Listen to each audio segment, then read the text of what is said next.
Today I'm talking about 5 really simple styling tips that I think will change your life.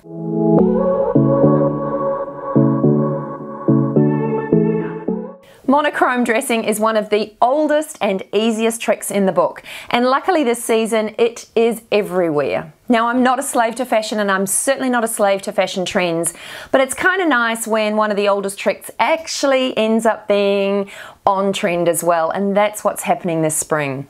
Basically, monochrome dressing is just coordinating different pieces in the same tone. So they don't have to be exactly the same color, but they do have to be tonally matching. Fashion girls have been wearing this head-to-toe uniform forever, and now it's your turn. Do you guys wear monochrome? I would love to hear whether you do and what you think about this look in the comments below. So please let me know what you think. To make a monochrome outfit look a little more interesting, simply just add some statement accessories. My all-time favorite statement accessory is a kick-ass watch, and today I'm wearing a new favorite from Vincero, and this is a man-style oversized watch which I think makes a really cool statement. And I'm excited to say that the team at Vincero have offered me a really special promo code to share with you guys. So if you would like to save 15% off your entire order at Vincero, then just click the link in the description box below. And if you haven't heard of Vincero before, they make amazing quality timepieces for really affordable prices. So check out the link below so that you can save 15% off your new statement watch. Now, a new season is always fun, especially when we're moving out of winter and packing away all those winter woolies and starting to think about more summery, lighter, brighter clothing.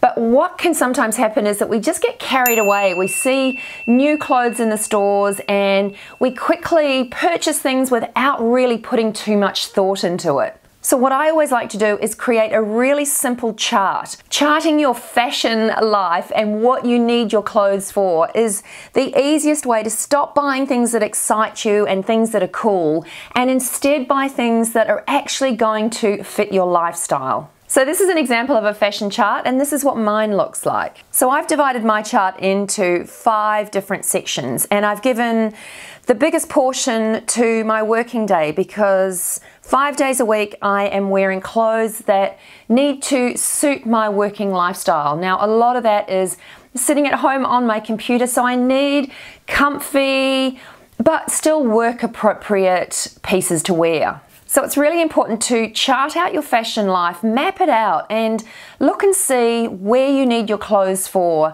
and then marry that up to what you already have in your wardrobe. It's all about putting a little bit of planning in and only buying new pieces with a purpose in mind.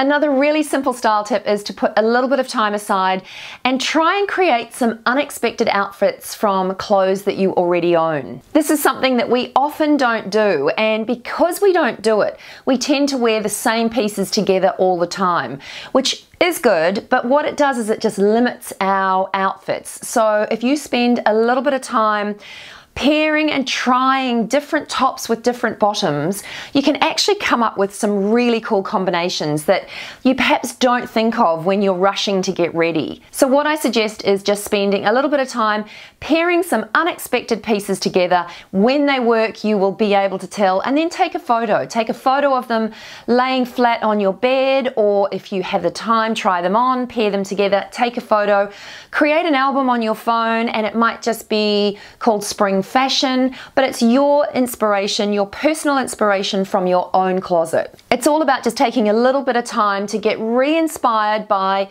some of the clothes that you already own. My other style tip is to invest in a long layer. Now, this can be a long line cardigan, it can be a long line kimono, but these long line third pieces just tend to finish off an outfit. They're also perfect as trans-seasonal pieces to transition you from the cooler months into the warmer months. So these long line pieces are really valuable, and often we don't tend to invest in them because if we're petite, we tend to think that they are going to swamp us. But essentially that extra third long line layer is super flattering. It's also about just elevating your look, taking it up a notch, and just looking a little bit more polished. These are the pieces that will really do that. My final piece of advice is don't save your best pieces for best. I know for most of us it's natural to want to really look after our clothing, and especially if we've invested a bit of money in those pieces, we want them to look good for as long as possible. Now the problem with that is we generally just don't wear them enough. Now that in my mind is crazy. If you've got something you love, regardless of how much you've spent on it, you should be wearing it. You should be wearing it all the time. Don't keep those pieces for best. Before you know it, the season is over and it's starting to get cold again and you can no longer easily wear those pieces. So my advice is to just wear them and enjoy them and love them. Oh, and I also just wanted to share with you a really cute little purse that I picked up recently. Now this little purse is more than meets the eye. It actually comes with its own little power pack, as you can see here, and it is used to charge my phone on the run. So it's a cute little clutch, and it comes with a crossbody strap so that I can wear it so I can be hands-free, which you guys know how much I love. And it also charges my phone. Now for me, I chew through the battery on my phone because I'm always using it. And so this is a super handy addition to my new season wardrobe. So I'll leave a link to these in the description box below in case you want to go and check them out yourselves too. Anyway, that's it for today. I hope you have enjoyed these simple tips to make spring dressing a little easier. If you did, I would love you to give this video a thumbs up. Please subscribe to my channel for more, and I look forward to catching you in the next one. Bye for now.